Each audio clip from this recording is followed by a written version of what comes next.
Hey everyone, this is Caitlin. This is Lacey. And this is Women in the Trailer Industry.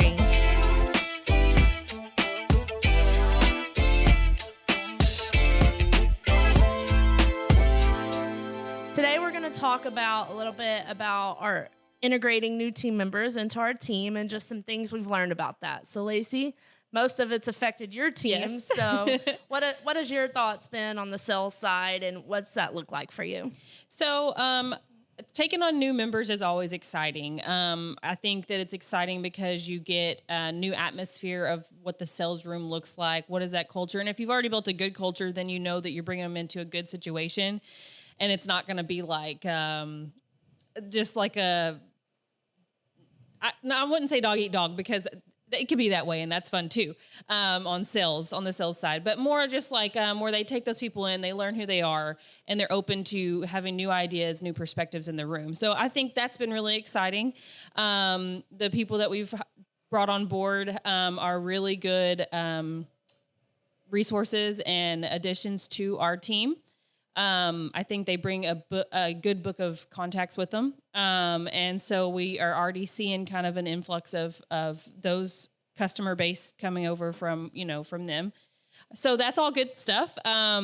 We have, with every new onboarding process, you do have some kind of pain points that you have to work through. So tell us a little bit from your side what that is, and then I'll share what mine is. Yeah. So for me, my place in this obviously is the culture part, the HR part right now, and, really onboarding everybody, telling them all the things. And I'm sure once they meet me at first, it's like information overload because I'm like, we use this software and you're onboarded here, and this is where you view your pay stubs. And it's probably like, whoa, I can only imagine, right?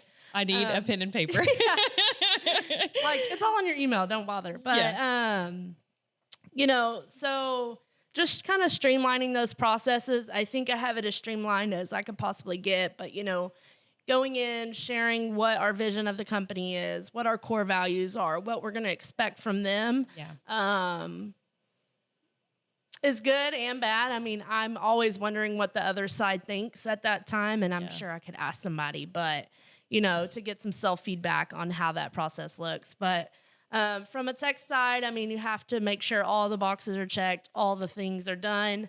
And then, like you said, the organization kind of on the sales side, I mean, you had to get new phones, and, everyone wanted partitions because it's so loud in the sales office. And so it's kind of a small room. And so just getting all that together and fairly quickly on our part is a lot. And it's kind of like chicken with the head cut off. But, you just make a plan of action and just make sure that it's the best it can be for people without probably driving yourself insane. Yes. So I think we were there, and we're working on getting better. But yeah. And I think for me, it was just really knowing, we've always known we needed a process for everything. What's that process that is, what is it, 80% or 20% that will get you 80% of the way. So that's really what I've been like focusing on. And you're in real life situations whenever you're trying to come up with that process, and just watching them go through what they do every day, so that you could make a process. So when somebody new comes in, they're not just like, same thing as what you were talking about. You throw all this information at them, and then they're like, okay, so now I have to put in a sales order. Can you go back to what that is, and how do I do that? Because you've gone through all these things, and so having a good process that they can quickly reference to get to whatever that process is, with process within the process, right? So you have your overarching process, and then how do you make a sales order, and how those things go into it, and stuff that they can reference that isn't, number one, taking up your time. So you put in the time to train, but obviously, people don't take in everything until the seventh time that you say it. So they're not going to remember everything that you said. So having a process written that they can reference is so crucial, just to help you out for your time, and to help them out too, and help them be a little bit autonomous in figuring out this whole workflow. Yeah. I think that's the hardest thing to remember, is it does take 7 times for us to keep repeating ourselves, and we're like at wit's end at that point. But you feel like it's 500 times. But it's like, okay, I've really only told them 3. Yes. It's just kind of a lot at this point. But definitely getting those processes written. Another thing that I've noticed is, like, without those written, it's kind of debilitating for that person, because we can tell them to do something, but like, how do they figure it out like on their own if we're not there? So for me, especially with all the IT side of things, I really liked writing the processes just because it helps people know what's going on when I'm not there to answer the question, you know? So just getting those written seems like the best thing that's been for us. Absolutely. Another thing that we're kind of working through right now is, the people that we brought on, they're from another sales team that they had their own software, their own kind of way of doing something, come on, same industry, come on to our team. It's really natural, I think, to want to hang on to your old process, your old software, your old ways of resourcing things and sourcing things. It's easy to hang on to those things because it's easy to get through the phone call and help that customer. And so I see that part of it, but, a struggle point and something that we're just working through day to day is, we do things differently. We do have different software. We do have different ways of checking cost and price points. And we do have different ways of handling customers.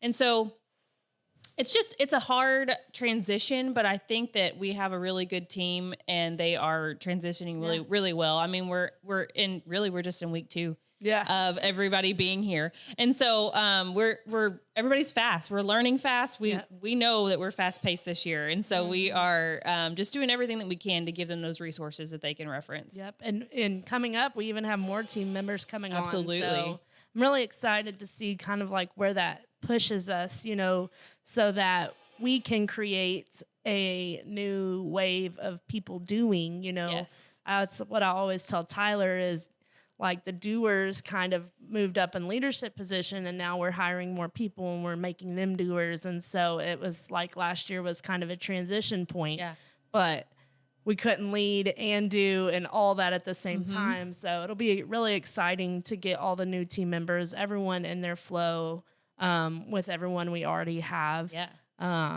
Just whipping out the work and then going home and enjoying the fruit of their labor, you know, so. And so I think that's really funny that we talk about, well, it's not really funny. It's just, it brings it all together to me because, our core focus is, creating solutions faster so the doers can do for our customers. But isn't that exactly what we're doing for our employees and for our team members is giving them a solution so that they can do what they do.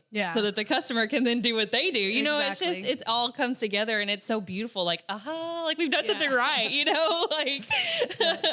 So it is, and I think this all came together. We've really laid out a structure of our business. And if you really just take a moment and think about what it all looks like, I think you get a lot of clarity from that, just because you're not just doing things just to be doing them and thinking you're doing the right thing. You're actually like, okay, is this producing the most results? And we kind of had that mindset shift, from Tyler. It's like, are we focusing on the right activities? And so, my argument was like, not all the time, but we got to focus on these other activities too. So it's really figuring out, okay, how do you position yourself to focus on those right activities and then let other people worry about those other activities? So absolutely. That's been a gold mine for me this year so far. Yeah, it's been good. And just always with that thought of what if we're doing it, is it going to drive revenue? Is it going to drive profit? And for me, that was just like, that's an obvious thing that every company thinks about and obviously has a goal in mind. But when you think about it in that way, every decision that you're going to make, is it going to drive revenue? Is it going to drive profit? And that could be an activity that doesn't necessarily tie right to it, but is that end goal going to be where you're driving revenue and profit? Right. And you can tie that into everybody's position in this whole company. And it's just, when you think about it that way, individually, it makes it much more clear for you to be able to do something that's beneficial for the company. Yeah. And I think highlighting that for all the customers, like, what are they doing to benefit the company? I know when you're building an axle or when you're booking fulfilling a package, or, like, you feel like it's all for naught, right? Yeah. But when you're gaining that actual money, I mean, every person here has a part in someone else's paycheck. Absolutely. I mean, it all begins with sales, but it also begins with putting the listing on the site. So just really people thinking about that. so that they feel like they do have a purpose at the table. And even though it's not sales where you can see direct, benefit from it or sales from it or revenue, I mean, they do have a place, of importance there. So I think absolutely. Yep. Well, I think that's all we have today. Just a little recap, integrating a new team can be hard, but just lay out your structure, be sure you have your processes, and, just enjoy the ride and communication. So yeah, take it and see how far you can go with it. We're excited this year. It's going to be fun. It's going to be fast. It's going to be crazy, but let's see where we are in December, which I already feel like next month's December. Yeah. It's January. Well, I know. I was already planning Christmas. Yeah. And for those who've stayed with us this long, I don't think we've introduced on this show, but we also have a new team member over here that you may see. Yes. Mr. Silas. So he's not in your belly anymore, and you get to bring him to work. So he's going to be joining us for a few podcasts probably before he goes off to daycare, but hopefully he'll be this good and silent for all of them. Yeah, wait a month. Yeah. But that's all we have for you today. Be sure you follow anywhere you stream your podcast, and join us next time. Yeah, don't forget also to follow Juan at Full Send. His podcast will be streaming every week as well. So thank you guys for being here. Thank you. Bye. Bye.